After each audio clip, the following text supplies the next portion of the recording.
हिजो हामी सिन्धुलीबाट यहाँ आयौँ सौराहा होइन। हजुर सौराहामा अनि यहाँनिर अब बेलुका इभिनिङ खानासाना खाने काम भयो। लगभग 10:30 बजे खाना खाइसकेका थियौँ। अनि सबै बच्चा बच्चीलाई रुममा लगेर झ्याल ढोका सब बन्द गरेर सुत्ने भनेर चाहिँ सबैलाई इन्फर्मेसन भयो। लेडिज डिपार्टमा रहनुहुने म्यामलाई खबर रुमसम्म पुर्याइयो। अनि कसैलाई पनि बाहिर निस्किन नदिन भनेर ढोका लगाएर राख्न लाउनुभयो सबैलाई।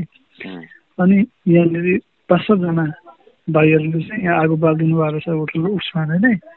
अनि तल चाहिँ एकछिन गीत गाउनु पर्छ, गिटार ल्याछ भनेर भएर एक गिटार गाउनलाई एकछिन 15 मिनटको टाइम दिएको थियौँ हामीले होइन। डिआई सरलाई साथमा राखेर अनि 15 मिनटपछि उहाँलाई माथि सबैलाई सुताउने भनेर।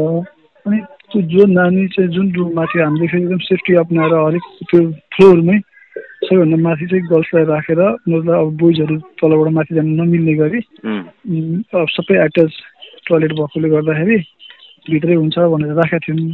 अनि त्यो रुममा 5 जना जो भयो त्यो बहिनीको पनि आफ्नो काकाको छोरी बहिनी पनि सँगै थियो त्यही रुममा। 5 जना मिलेर राखेका थियौँ हामीले। 6 जनाको त्यो रुम थियो, 5 जना राखेका थियौँ।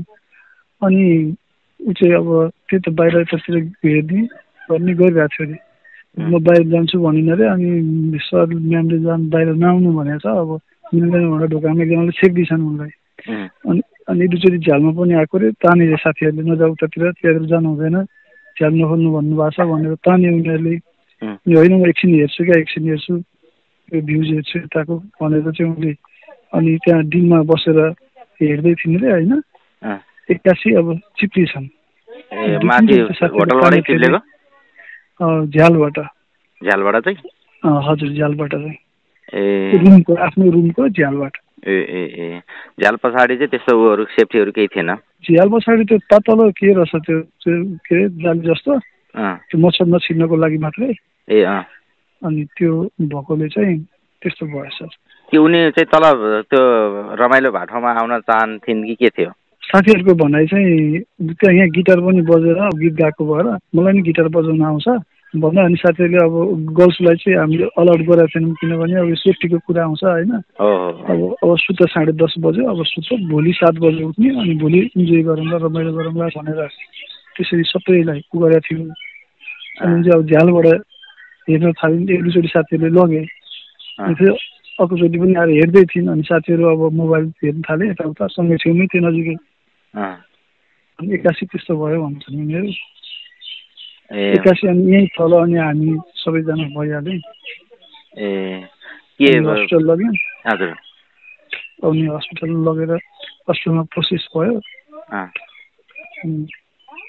सकिएन हजुर। उहाँको नाम चाहिँ के हो? स्नेहा पाखरिन।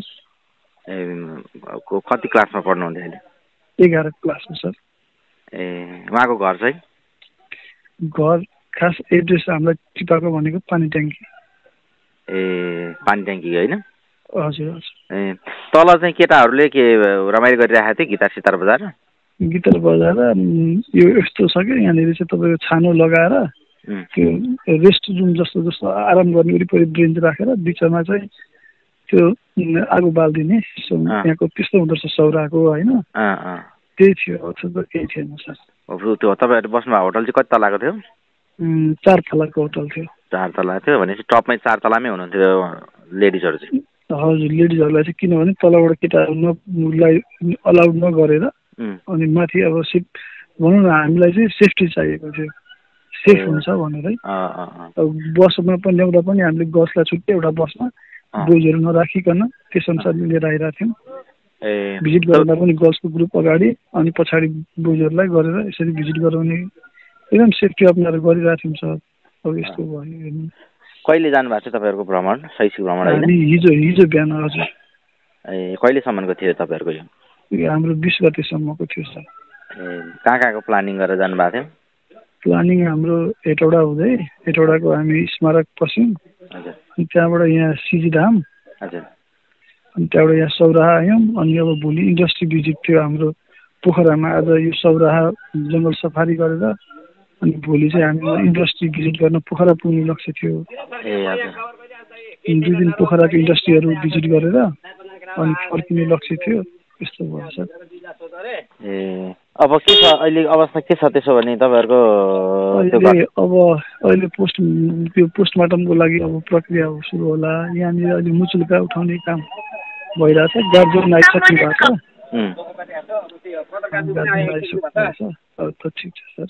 ए उहाँहरूको आफन्तहरूले सम्पर्क गर्नु भएको छ? के छ कसो के भन्नुभएको? आफन्तहरू आइ नै सक्नु भयो। बुवा आउनु भएको छ, काकाहरू आमाहरू सबैजना आउनु भएको छ सर। घटना चाहिँ हिजो आज राति बेलुका भयो? राति 11 बजे। ए भनेपछि अब त्यहाँ आवश्यक प्रक्रिया पुरा आएर फर्किनुहुन्छ? होइन, हामी अब आवश्यक प्रक्रिया यहाँ अब जो बच्चाहरू थिए यहाँनिर र जसले त्यो प्रत्यक्षदर्शीहरू सबै थिए बयान लिने क्रमहरू भइरहेछ पुलिससँगबाट। अनि यो सब भइसकेपछि उहाँहरूले अब आवश्यक पर्नेहरूलाई राख्ने अनि नपर्नेहरूलाई चाहिँ अब घर फिर्ता गर्ने भन्नुभएको छ नानीहरूलाई। भनेपछि उहाँसँग रुममा बसेको साथीहरूलाई केही समय त्यहाँ बयानको लागि राखिन्छ? बयान अनि त्यो पनि गर्नुभएको छ। अनि यहाँ बाहिर जो थिए भाइहरू तिनीहरूलाई पनि गर्नुभएको छ। अब त्यो गर्ने उहाँले सोधपुछ गर्ने कामहरू बयान लिने कामहरू भइरहेको छ। KIEC Kobe international education centre Japan, Korea, Canada, Europe, Australia, UK लगायतका देशमा जान तपाईको भरपर्दो र विश्वासिलो कन्सल्टेन्सी।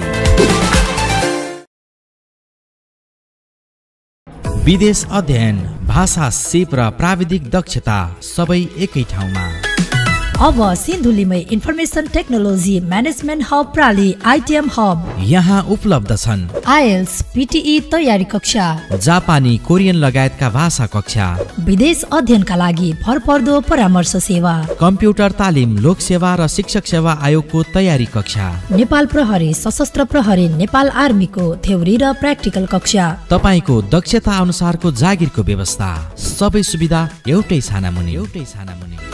ISO सर्टिफाइड र अनुभवी प्रशिक्षक सहित ITM हब तपाईको डिजिटल यात्रा र उज्जवल भविष्यको भरोसा हो। सम्पर्क phone 047 590 000, 98 540 4909, 98 540 4992, website www.sindhuliitemhub.com, email itmglobal2024@gmail.com।